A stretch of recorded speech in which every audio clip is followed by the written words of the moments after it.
What's up guys? Welcome back po sa panibago nating videos, and for today's video guys, ituturo ko sa inyo kung paano natin i-resolve yung ganitong problema sa ating PayPal account. So sa mga merong PayPal account, personal or business account. So pwedeng-pwede po ito sa inyo. So check your primary email for instructions regarding additional required documentation. So pang board exam na po ito guys, no? So alam natin na kapag si PayPal na ang gumalaw, kailangan talaga natin aksiyunan agad yung mga ganitong problema. So, mga ganitong eksena.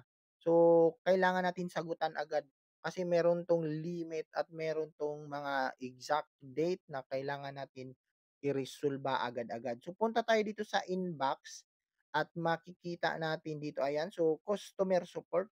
So, nag-email nga po si PayPal sa atin. So kung wala pong email sa inyo, dito sa inbox, meron po yan sa mismong email address natin. Doon po nila yan isi-send.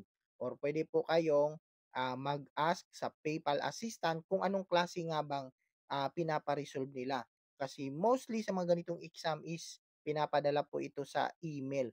So hahanapin lang po natin yung transaction ID na hinihingi nila na additional information. So, dito makikita nyo na merong tatlong transaction ID na hinihingi ni PayPal. So, dito may nakalagay na submit info to access your fund. So, red flag po yung PayPal account natin. So, dito i-resolve natin guys. Ayan. So, check your primary email to provide additional information. So, i-click lang po yung add file and then media picker. And then, hahanapin lang po natin o isasubmit po natin yung transaction ID na hinahanap ni PayPal. So, yun lang po yung gagawin natin guys, mag-add file. So, tatlong transaction ID na hinahanap. So, hahanapin po natin yan sa ating activity history sa mismong PayPal account natin. Tatlo po yung transaction ID, depende po kung ilan po yung hihingiin ni PayPal sa inyo. So after nyo po mag-upload ng tatlong transaction, screenshot po yan guys. Ayan, so we're sorry but so i-click po natin ulit yung submit kasi minsan nagkakabag po yan si PayPal account. So hindi ko alam kung sa internet kasi malakas naman yung internet natin. So ulitin natin guys. So refresh natin. Ayan, so type ulit natin yung paypal.com, submit info to access your funds, and then pindutin natin ulit yung resolve. Ayan. And then add file, then media picker.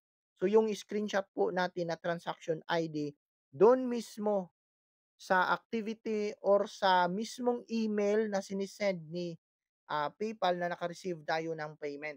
So kunyari, kung anong email address yung ginamit nyo like Gmail, Hotmail, Outlook. So doon po 'yan magse-send ng payment. So make sure guys na yung email address na ginamit niyo sa PayPal is active. Hindi po 'to recommended sa mga naka-temp mail kasi nga yung temp mail is 30 days lang po 'yon. So make sure na meron kayong backup email address kasi do'n po 'yan magse-send ng payment receive natin.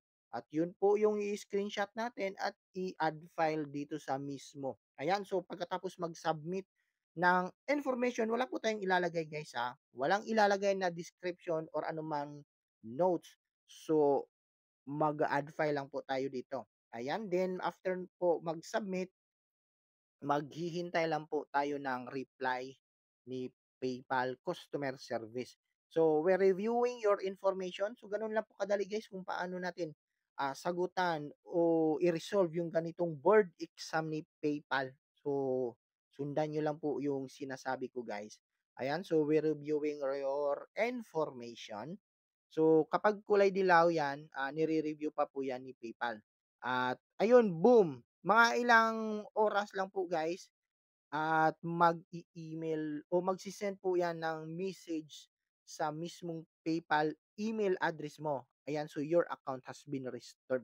So kapag ganyan yung email, ibig sabihin guys, na-resolve na po yung problema natin doon sa ating PayPal account mismo. So i-open po natin yung PayPal account natin kung talagang na-restored na nga ba yung problema natin. So ayan, so you're all set. So, just a second.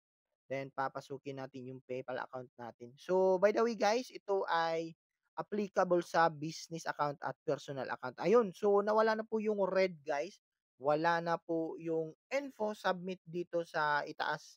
So, ibig sabihin yan, na totally restored na po yung problema natin dito sa PayPal account. So, again guys, make sure na yung gagamitin nyo na email address ay hindi po yung temp mail. Kasi nga yung temp mail ay magde-deactivate po 'yan after 30 days or ilang buwan, depende po 'yan sa temp mail na gamit nyo. Kasi mostly sa mga temp mail, after 30 days, hindi na po 'yan magagamit. So, make sure na active email address yung ilalagay nyo kasi dun yan magse-send ng payment receive natin kung saan galing yung pera natin.